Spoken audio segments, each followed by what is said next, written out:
வணக்கம் friends, welcome to my channel. பொதுவாக நம் வீட்டில் ஏற்படும் சிறு சிறு பிரச்சனைகள் மேலும் சண்டை சச்சரவுகளை நீக்குவதற்கு ஒரு எளிய பரிகாரமாக நம் வீட்டில் தினம்தோறுமே சாம்பிராணி தூபம் காண்பிப்பது மிகவும் ஏற்றமானதாக கூறப்படுகிறது.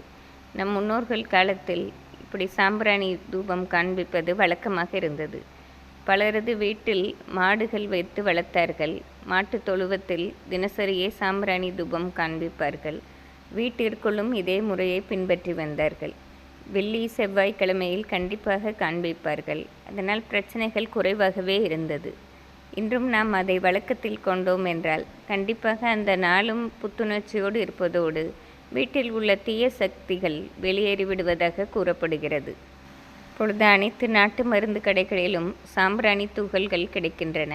நாம் நயம் சாம்பிராணியாக வாங்கி வைத்துக்கொண்டு அதை நல்லாக பொடித்து வைத்து கொண்டோம் என்றால் நாம் கனல் தயாரித்து தினம்தோறுமே அந்த கனலில் சாம்பிராணி பவுடரை தூவி விட்டோம் என்றால் அந்த புகையானது வீடு முழுவதும் பரவி தீய சக்திகளை விரட்டி அடிப்பதாக கூறப்படுகிறது.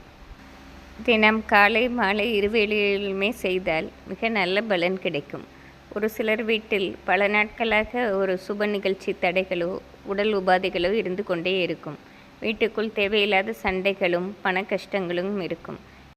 இதேபோல் சாம்பிராணி தூபத்தை நாம் காண்பித்து வந்தால் கண்டிப்பாக கஷ்டங்கள் விரட்டி அடிக்கப்படும்.